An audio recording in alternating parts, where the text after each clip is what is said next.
ഞാൻ ലാസ്റ്റിൽ ചോദിക്കുന്നു, ഇത് നിങ്ങൾ പറഞ്ഞത് സത്യമാണെങ്കിൽ ഞങ്ങൾക്ക് അതിനെക്കുറിച്ച് അന്വേഷിക്കേണ്ടി വരും. നിങ്ങൾക്ക് മറുപടി പറയാം. ഞാൻ ആ പടം മുള്ളാൻ കൂടി പറ്റാത്ത അവസ്ഥയിൽ പോയി. എനിക്ക്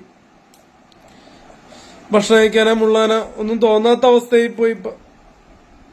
എന്ത് ഗതികെട്ട സമയത്താണ് ഇവളെ ഷോർട്ട് ഫിലിം അഭിനയിക്കാൻ തോന്നിയെന്ന് മനസ്സിലായില്ല എനിക്ക്. നിങ്ങൾക്ക് ഒരു പക്ഷേ ആ കുട്ടി ആർമിയിലായിരിക്കില്ല, അത് വേറെ എന്തെങ്കിലും സ്ഥലത്തായിരിക്കും, വേറെ എന്തെങ്കിലും ഫോഴ്സിലെ ആളായിരിക്കും, അതിനെ നിങ്ങളൊരു ഓഫീസറാക്കി മാറ്റിയതായിരിക്കും. അതൊന്നും എനിക്കറിയില്ല. അങ്ങനെ ഉണ്ടെങ്കിൽ ഇപ്പോൾ പറയും. ഇത് പെൺകുട്ടി വെറുതെ ഇരുന്നുണ്ട്, ലൈവ് ഇട്ട് പലതും വിളിച്ച് പറയുന്നുണ്ട്, പല ദണ്ഡിത്തരങ്ങൾ. അവളുമായിട്ട് ലൈംഗിക ബന്ധം പോയിട്ട് കെട്ടിപ്പിടിച്ച ലൈംഗിക ബന്ധമാകുമോ ഗൈസ്?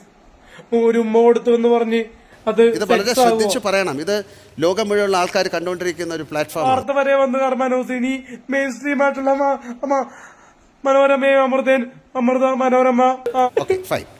അപ്പൊ അതിനുള്ള കാര്യങ്ങൾ എനിക്കിതിൽ ഇടപാട് കാര്യങ്ങളൊന്നുമില്ല. എന്റെ അപ്പനമ്മയുടെ അവതാരത്തിലാണ് ഞാൻ ജീവിക്കുന്നത്. അതിലെനിക്ക് പറയാൻ നാണക്കേടില്ല. അപ്പൊ ഈ കഥ ഇവിടെ അവസാനിച്ചിരിക്കുന്നു. നമുക്ക് അടുത്ത കാര്യങ്ങളിലേക്ക്.